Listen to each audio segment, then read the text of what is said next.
जी हाँ दोस्तों, Saint Kitts and Nevis Patriots versus Guyana Amazon Warriors के बीच खेला गया कैरिबियन प्रीमियर लीग का 8वां मुकाबला, जहां पर दोस्तों नेविस पेट्रियट्स की टीम दोस्तों जीत में रुकने का नाम ही नहीं ले रही और लगातार ये तीसरी जीत बताई गई है दोस्तों इनकी, और पॉइंट्स टेबल पे एकदम नंबर 1 पर है। आप सभी को बता दें इस मैच में क्या कुछ बड़ा छोटा हमें देखने को मिला, जिसकी वजह से ये पूरा मैच पलट गया और लास्ट में किस प्रकार से Saint Kitts and Nevis Patriots ने दोस्तों इसको चेस करा 19वें ओवर की दूसरी गेंद तक। तो दोस्तों सारी जानकारी आपको देने वाले हैं, लेकिन अभी तक आपने चैनल सब्सक्राइब नहीं किया है तो जरूर कर दीजिएगा, क्योंकि दोस्तों बहुत ज़्यादा आगे टूर्नामेंट्स होने वाले हैं। आप सभी को बता दें कि शुरुआत में दोस्तों प्लेइंग 11 की बात करें तो यहाँ प्लेइंग 11 थी दोस्तों Devon Thomas, Steven Lewis, Asif Ali, Sherfane Rutherford, Dwayne Bravo जो कप्तान थे, Fabian Allen, Joshua Da Silva wicket keeper, Dominic Drakes, John Jagessar और Paul van Meekeren, Fawad Ahmed जो दोस्तों सेंट नेविस पेट्रियट्स की टीम की प्लेइंग 11 थी।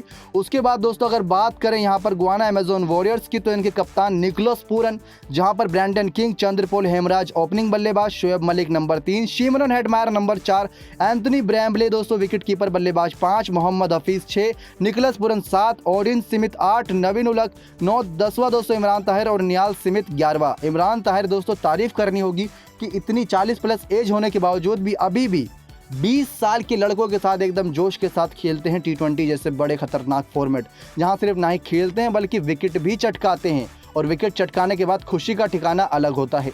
लेकिन दोस्तों यहाँ पर ऐसी विदेशी लीग्स में क्या आप भी चाहते हैं भारतीय प्लेयर खेलें, तो एक लाइक और कमेंट करके जरूर बताइएगा। अब गुआना अमेजोन वॉरियर दोस्तों पहले बल्लेबाजी करने के लिए आए, क्योंकि उन्होंने ही टॉस जीतकर वॉर्नर पार्क बेस्टेट के मैदान पर पहले बल्लेबाजी करने का ही फैसला किया था, और ओपनिंग बल्लेबाज दोस्तों यहाँ धांसू रही, क्योंकि छठे ओवर की तीसरी गेंद तक 47 रन जोड़ लिए थे। चंद्रपोल हेमराज के रूप में पहला विकेट गिरा, 13 गेंदों में 14 रन उन्होंने बनाए थे। 3 चौके की मदद से ऑलराउंडर खिलाड़ी फैबियन एलन ने इनकी विकेट ली, शेरिफन रदरफोर्ड ने कैच पकड़ी थी। इसके बाद दोस्तों शेल्टन हेटमायर और हफीज के बीच 62 गेंदों में 101 रन की पार्टनरशिप देखने को मिली। बहुत ही खतरनाक पार्टनरशिप दोस्तों, क्योंकि इसमें रनों का तूफान आया। अब दूसरे छोर से हफीज ने देख लिया था कि शेल्टन हेटमायर बहुत तेजी से रन बना रहे हैं, तो इन्होंने क्या करा, बिल्कुल चुप्पी से एकदम दूसरा छोर पकड़ के खड़े हो गए और सिंगल डबल से बातचीत करते रहे। खराब गेंद आई तो चौका छक्का इन्होंने भी लगाया, लेकिन शेल्टन हेटमायर की पारी को देखते रहे। दोस्तों शेल्टन हेटमायर वही खिलाड़ी है जो IPL में दिल्ली कैपिटल्स से खेलता है। आप जानते ही होंगे इनके बारे में कितने खतरनाक होते हैं ये कैरिबियन वेस्ट इंडीज़ के खिलाड़ी। अब दोस्तों शेल्टन हेटमायर ने जब पारी की शुरुआत की तो टीम बहुत मुसीबत में थी, क्योंकि 6 ओवर की तीसरी गेंद तक आपका स्कोर अगर 47 रन है तो आप मुसीबत में हैं, आप ये मान लीजिए, क्योंकि आपने पावर प्ले में 50 से ज़्यादा रन नहीं बनाए, लेकिन फिर भी 47 रन इस मैदान के हिसाब से सही थे। उसके बाद दोस्तों यहाँ पर हुआ क्या कि जब शेल्टन हेटमायर आए तो पूरी तरीके से यहाँ पर हफीज़ ने सरेंडर कर दिया दूसरे छोर के लिए। उन्होंने सिंगल डबल से बात करी, अपना छोर संभाल के रखा। तो ये भी अपने आप में एक इंपॉर्टेंट भूमिका होती है कि आप सामने वाले का साथ दें, वो भी खड़े होकर। ये नहीं कि आप दूसरे छोर से विकेट खोए जा रहे हैं तो सामने वाला भी दोस्तों ओवर कॉन्फिडेंस के साथ बहुत लो कॉन्फिडेंस में आ जाता है। अब हेटमायर ने दोस्तों अपनी बल्लेबाजी जारी रखी और 35 गेंदों में इस बल्लेबाज ने 52 रन बनाए। 3 चौके 3 छक्के की मदद से 148 का स्ट्राइक रेट था। वैन मीकरैन ने दोस्तों इनकी विकेट पकड़ी, कैच पकड़ी फैबियन एलन ने, और जब इनका विकेट गिरा तब टीम का स्कोर 148 रन हो चुका था, यानी कि 101 रन की पार्टनरशिप 60 से प्लस गेंदों में देखने को मिली। और दूसरे छोर पर हफीज़ अब भी खड़े थे। उसके बाद आए कप्तान निकोलस पूरन, लेकिन अब बारी थी हफीज़ की। अगली ही गेंद पर दोस्तों हफीज़ भी आउट हो गए। 59 गेंदों में 70 रन बनाए हफीज़ ने 7 चौके 1 छक्के की मदद से। मीकरन ने यहां पर विकेट ली, लेकिन दोस्तों जिस प्रकार से 17वें ओवर की चौथी गेंद तक स्कोर 148 था, उसके बाद उम्मीद आगे करी जा रही थी कि 170 तक आराम से स्कोर जाएगा। 166 तक रहा, अच्छी बात है, लेकिन उसके बाद कप्तान निकोलस पूरन ने 9 गेंदों पर 11 रन बनाए, लेकिन एक भी चौका छक्का नहीं था। 4 गेंदों पर 6 रन ब्रैंडन किंग ने बनाए 1 चौके की मदद से। तो हफीज के 70 रन जो पाकिस्तान के खिलाड़ी है, क्योंकि दोस्तों यहां पर इस समय हर टीम के खिलाड़ी पुरजोर कोशिश यही कर रहे हैं कि जो T20 वर्ल्ड कप आ रहा है उसमें किसी भी तरीके से अपनी अपनी नेशनल जो अपनी देश की टीम है उसमें जगह बना ले। T20 वर्ल्ड कप में खेलने का मतलब दोस्तों आप सब जानते ही हैं। अब हफीज ऐसी ही बल्लेबाजी करते रहेंगे तो शायद T20 वर्ल्ड कप में पाकिस्तान टीम को इनको शामिल करने में कोई दिक्कत ना हो, कप्तान बाबर आजम को। लेकिन दिक्कत यह है कि ऐसे करते रहना चाहिए, क्योंकि ये करते हैं फिर रुक जाते हैं तो वो दिक्कत वाली बात होती है। तो हर खिलाड़ी दोस्तों इस समय T20 वर्ल्ड कप की ओर निगाहें गड़ा अपने मैदान पर अच्छा प्रदर्शन कर रहा है। गुआना अमेजोन वॉरियर्स ने पहले खेलते हुए 166 रन 3 विकेट के नुकसान पर बनाए। मीकरन ने 2 विकेट और फैबियन एलन ने 1 विकेट लिए। टोटल दोस्तों यहां पर 6 गेंदबाजों का इस्तेमाल किया था। ब्रावो ने गेंदबाजी करी, 4 ओवर में 38 रन दिए, विकेट उनके हाथ नहीं लगा। अब उसके बाद Saint Kitts and Nevis Patriots जब बल्लेबाजी करने के लिए आए तो 167 रन उन्हें चेस करने थे। डीवन थॉमस और इवन लुइस बल्लेबाजी करने के लिए आए। पिछले मुकाबले में इवन लुइस की बल्लेबाजी दोस्तों शायद आप सभी को बताने की जरूरत न पड़े कितनी खतरनाक थी, आप स्कोर कार्ड उठा के देख सकते हैं। तो दोस्तों यहाँ पर शुरुआत कुछ इस तरीके से हुई कि पहला विकेट आया 8वें ओवर की छठी गेंद पर इवन लुइस के रूप में। दोनों ही बल्लेबाजों ने एक अच्छे तालमेल के साथ रन बनाना शुरू कर रखा था। 28 गेंदों में 30 रन, 2 चौके 2 छक्के की मदद से इवन लुइस ने बनाए। इमरान ताहिर ने इनका विकेट लिया था, कैच पकड़ी थी शेल्टन हेटमायर ने, लेकिन तब तक ये अपना काम लगभग कर चुके थे क्योंकि भले ही स्ट्राइक रेट 107 का रहा हो, लेकिन शुरुआत में रन दे दिया था, विकेट नहीं खोई थी। उसके बाद दोस्तों डीवन थॉमस भी विकेट आने में ज़्यादा देर नहीं लगी। 9वें ओवर की चौथी गेंद पर आसिफ अली के रूप में दोस्तों यहाँ पर दूसरा विकेट गिरा था। 2 ही रन उन्होंने बनाए थे। ओडेन स्मिथ ने इनकी विकेट ली थी और एंथनी ब्रैम्बले ने कैच पकड़ी थी।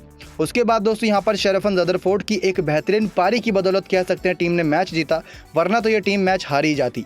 डीवन थॉमस ने दोस्तों 29 गेंदों में 31 रन की पारी 4 चौके की मदद से खेली। जब इनका विकेट गिरा तो 10वें ओवर की 5वीं गेंद तक यानी कि करीब 65 गेंदों में टीम ने 77 रन जोड़ लिए थे। 7 के करीब रन रेट के हिसाब से रन बना रहे थे और चाहिए करीब इनको 8 से 9 के बीच का था। उसके बाद दोस्तों शरफन रदरफोर्ड जब आए तो 34 गेंदों में 59 रन इस बल्लेबाज ने बनाए। लेकिन आपको बताएं कि हमने इतने धीमे से बोल तो दिया, लेकिन इस पारी की खासियत यह है कि इस बल्लेबाज ने 1 चौका मारा और 6 छक्के मारे दोस्तों। 6 छक्के आप इमेजिन कर सकते हैं, इसने पूरा गदर बचा दिया मैदान पर और 6 छक्के मारे। ये कल्पना से परे है दोस्तों, ये वेस्ट इंडीज़ के ही खिलाड़ी कर सकते हैं कि जो चौके से ज़्यादा छक्के मारने पर विश्वास रखते हैं। Chris Gayle, Andre Russell, Dwayne Bravo, Darren Sammy, कितने नाम ले ले दोस्तों, वो सब कम है। ना जाने इनके पास इतनी ताकत कहाँ से आती है। 34 गेंदों में इस बल्लेबाज ने 59 रन बनाए, उसमें भी 6 छक्के मारे। इसी के साथ साथ दोस्तों ड्वेन ब्रावो ने भी बल्लेबाजी की, 20 गेंदों में 22 रन बनाए, लेकिन इन्होंने ये काम कर रखा था कि शरफन रदरफोर्ड के साथ एक अच्छी पार्टनरशिप अदा करी। नवीन उल हक ने दोस्तों इनकी विकेट ली थी कप्तान की, जब तक 2 चौके 1 छक्का लगा चुके थे। ड्वेन ब्रावो और टीम को मैच की ओर जीत की ओर ले जा चुके थे। फैबियन एरनल बल्लेबाजी करने आए, 1 गेंद पर चौका मार के मैच खत्म करा और चलते बने।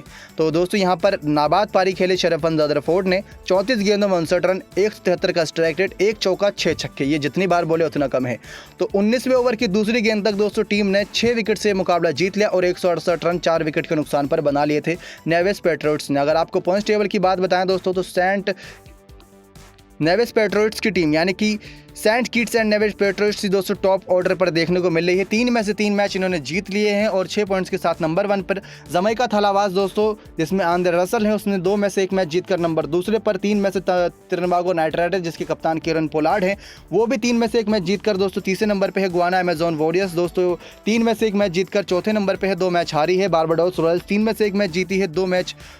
तो कुल मिला के बारबाडोस रॉयल्स दोस्तों 3 में से 1 मैच जीतकर 2 हार के 5वें नंबर पे। और यहाँ पर सेंट लूसिया किंग्स 2 में से 1 मैच जीती है, 1 मैच हारी है, लेकिन इनका नेट रन रेट माइनस में है, काफ़ी ज़्यादा माइनस में 2 में है, जिसकी वजह से ये 6ठे नंबर पे। तो पॉइंट्स टेबल अभी तक ज़्यादा अच्छी नहीं देखने को मिल रही सेंट लूसिया और Barbados Royals, Guana Amazon warriors और त्रिनिदाद नाइट राइडर की तरफ से। बाकी दोस्तों सेंट किट्स नेविस पेट्रियोट्स की टीम ने यहाँ पूरी तरीके से गदर मचा रखा है इस कैरिबियन प्रीमियर लीग में। 3 में से 3 मैच लगातार जीत चुकी है। तो कप्तान को भी बहुत ज़्यादा खुशी होगी कि किस प्रकार से बल्लेबाजी चल रही है। ड्वेन ब्रावो अच्छे फॉर्म में नजर आ रहे हैं दोस्तों, और अच्छी बात यह है कि ये चेन्नई सुपर किंग्स से महेंद्र सिंह धोनी की कप्तानी में खेलते हैं। तो ये दोस्तों एक कमाल की बात थी। इस मैच को 6 विकेट से जीता नेविस पेट्रियोट्स की टीम ने। नेक्स्ट 9 स्पोर्ट्स की रिपोर्ट।